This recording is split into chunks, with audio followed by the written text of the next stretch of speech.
जवाब दिया है। एक बार फिर से एक भारतीय होने के नाते मुझे मेरे प्रधानमंत्री पर गर्व होता है। उनकी हर अंतर्राष्ट्रीय यात्राएं जिस तरीके से न सिर्फ देश के मान सम्मान को बढ़ाने का काम करती हैं, बल्कि जिस तरीके से हमारे देश की मजबूत पहचान को अंतर्राष्ट्रीय स्तर पर भी बढ़ाने का काम करती हैं। हर डिसीजन मेकिंग में जिस तरीके से आज की तारीख में भारत का एक महत्वपूर्ण से है। उस दिन जब मेरे प्रधानमंत्री जी ने अपने संबोधन में ही बोला कि आज की तारीख में जब भारत बोलता है तो दुनिया सुनती है, और हकीकत है, भारत जब आज की तारीख में बोलता है तो दुनिया सुनती है, क्योंकि भारत का वो कंट्रीब्यूशन अब रहा है हर क्षेत्र में। इस बार के विजिट में भी आप देखें जिस तरीके से अलग अलग कंपनी के सीईओ से, ग्लोबल कंपनीज के सीईओ से जिस तरीके से प्रधानमंत्री जी की मुलाकात हुई, जिस तरीके से भारत से चुराए गए आर्टिफैक्ट्स थे उसको जिस तरीके से 297 ऑफ देम को वापस लाया गया है, ये कहीं ना कहीं भारत की एक मजबूत पहचान को अंतर्राष्ट्रीय स्तर पर दर्शाने का काम करता है।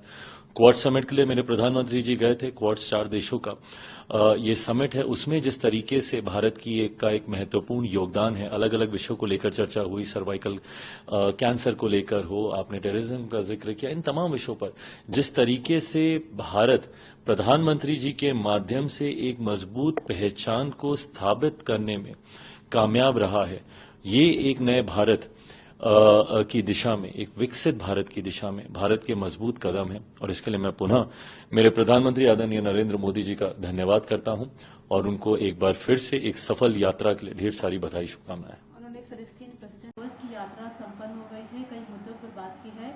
आप उनकी यूएस विजिट को कैसे देख रहे हैं?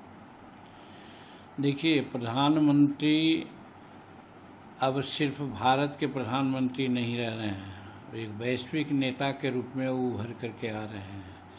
और प्रधानमंत्री जी जो अपने अभी 3 दिन का यात्रा करके समापन करके यहाँ आ रहे हैं, उसमें आप देखे होंगे कि न्यूयॉर्क में संयुक्त राष्ट्र संघ के जो क्वाड है, लीडर्स समिट है, उसके भविष्य और शिखर सम्मेलन में भाग लिया है।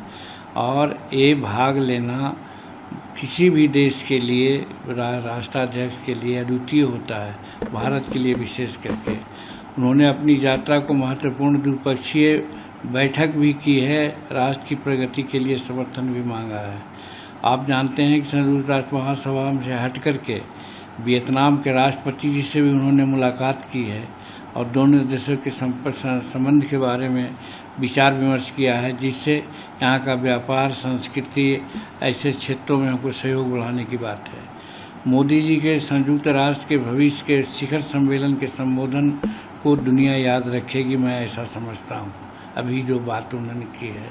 और इसीलिए खास करके यूएस यात्रा के दौरान मोदी जी के प्रति दुनिया के प्यार को देखकर हम भारतीय खुद को गौरवान्वित महसूस करते हैं और ये कहना चाहते हैं कि मोदी भारत के आन बान और शान है। उन्होंने भारत को लेकर कहा जहाँ पर अपॉर्चुनिटीज की कोई कमी नहीं है, क्योंकि भारत 140 करोड़ की जनसंख्या वाला देश भी है। इस बात से आप कितना सहमत रखते हैं?